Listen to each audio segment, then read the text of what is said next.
Good morning बच्चों, study with Pawan sir के channel में आप लोगों का स्वागत है। बच्चों आज हम लोग फिजिक्स क्लास 12 का फिजिक्स पढ़ेंगे। फिजिक्स में पहला चैप्टर है electric charge and electric field. आप लोग साइंस के बारे में जानते हैं, साइंस की उत्पत्ति इंडिया से हुई है। यदि मैं पूछूं आपसे साइंस की परिभाषा क्या है?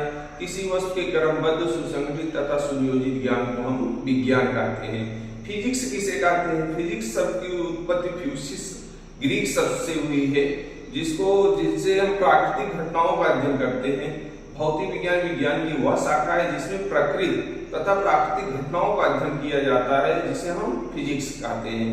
जैसे मौसम संबंधी घटनाएं, चंद्र ग्रहण और सूर्य ग्रहण संबंधी घटनाएं, और हमारे वायुमंडल में जो घटनाएं होती हैं, जैसे द्रव्य एवं ऊर्जा एवं उसकी अन्य क्रियाओं का अध्ययन ही भौतिक विज्ञान कहलाता है। भौतिक विज्ञान के टॉपिक में आज हम लोग बच्चों electric charge and electric field के बारे में पढ़ेंगे। पहला हमारा पॉइंट हेडिंग है आवेश, जिसे इंग्लिश में कहते हैं चार्ज। वैद्युत आवेश द्रव्य का वह गुण होता है जहां पर वैद्युत तथा चुंबकीय क्षेत्र के प्रभाव का अध्ययन किया जाता है। वैद्युत आवेश द्रव्य का वह गुण होता है जहां पर वैद्युत तथा चुंबकीय क्षेत्र के प्रभाव का अध्ययन किया जाता है। जैसे इसका देखेंगे, आवेश दो प्रकार के होते हैं। आवेश दो प्रकार के होते हैं। पहला बच्चों होता है क्या? धन आवेश। पहला होता है धन आवेश, दूसरा होता है ऋण आवेश। आवेश कितने प्रकार के होते हैं? आवेश दो प्रकार के होते हैं। एक होता है धन आवेश, दूसरा होता है ऋण आवेश। जैसे हम किसी वस्तु को आपस में रगड़ रहे हैं, जैसे मैं अपने बाल में सूखी कंघी, अपने बाल को मैं प्लास्टिक की कंघी से रगड़ने के बाद मैं छोटे छोटे कागज के टुकड़े पर लाऊं, स्पर्श करूं, तो कागज के टुकड़े क्या हो जाएंगे? कंघी पर चिपक जाएंगे। जैसे मैं एक बैलून को अपने बाल पे उसको रगड़े, इसके बाद छोटे छोटे कागज के टुकड़ों के संपर्क में लाए, तो कागज के टुकड़े बैलून पर चिपक जाएंगे। इसका मतलब ये है कि आवेश द्रव्य का वह गुण होता है जहां पर वैद्युत तथा चुंबकीय क्षेत्र के प्रभाव का अध्ययन किया जाता है। आवेश दो प्रकार के होते हैं। पहला होता है धनावेश, दूसरा होता है ऋण आवेश। आप इसमें पढ़ेंगे सजातीय आवेश और विजातीय आवेश। सजातीय आवेश का मतलब है बच्चों समान प्रकार के आवेश। समान प्रकार के आवेश एक दूसरे को प्रतिकर्षित करते हैं। लिखेंगे समान प्रकार के आवेश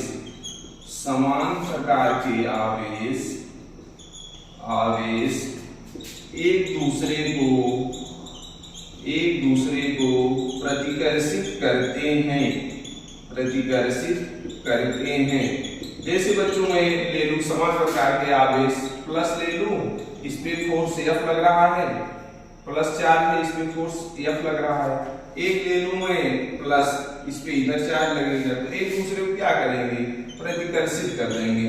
समान प्रकार के आवेश एक दूसरे को प्रतिकर्षित करते हैं। जैसे माइनस ले लूं और इधर भी माइनस ले लूं, बल F लग रहा है, तो एक दूसरे क्या कर देगा?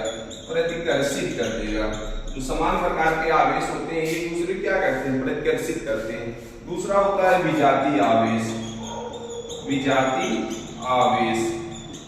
बच्चों विजातीय आवेश का मतलब क्या है? विपरीत प्रकार के आवेश। विपरीत प्रकार के आवेश एक दूसरे को आकर्षित करते हैं। विपरीत प्रकार के आवेश एक दूसरे को क्या करते हैं? आकर्षित करते हैं। एक दूसरे को आकर्षित करते हैं। जैसे इसका एग्जाम्पल देखिए, जैसे मैं ले लूं एक माइनस और दूसरा ले लूं माइनस, तो एक दूसरे क्या कर लेंगे? आकर्षित कर लेंगे। क्या करेंगे? आकर्षित करेंगे। ये विजातीय आवेश है। एक माइनस, एक में माइनस है, दूसरे प्लस है, तो क्या करेंगे? एक दूसरे को आकर्षित कर लेंगे।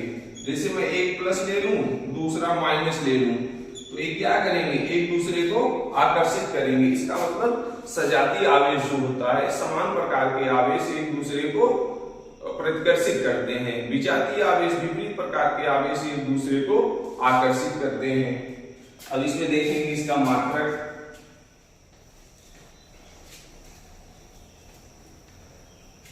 आवेश बराबर Q बराबर बच्चों लिखते हैं I into T.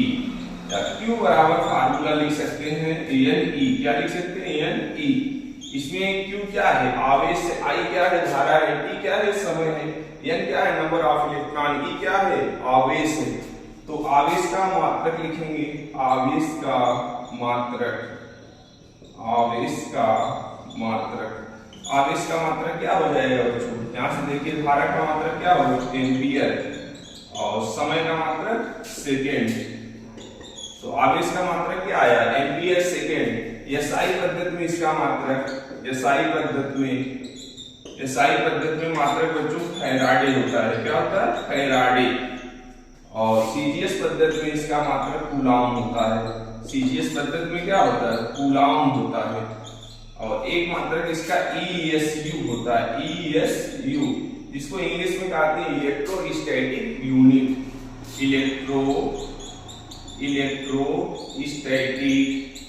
Static unit. सबसे बड़ा मात्रक पूछा जाए बच्चों SI पद्धति में आवेश का मात्रक फैराडे होता है और CGS पद्धति में कूलाम होता है। और एक मात्रक इसका ESU होता है। जैसे मैं पूछूं एक ESU बराबर कितना होता है तो कहेंगे 3 × 10⁶ कूलाम होता है। एक फैराडे में कितना कूलाम होता है, एक फैराडे में कितना कूलाम होता है तो बताएंगे 96,500 कूलाम होता है। अब इसका बच्चों बीमा निकालेंगे, आवेश का बीमा कैसे निकालते हैं, आवेश का बीमा देखिए जैसे लिखा है I × T तो एम्पियर को A से रिप्रेजेंट करते हैं, टाइम को किससे रिप्रेजेंट करते हैं कैपिटल T से। तो आवेश का बीमा क्या आया A × T।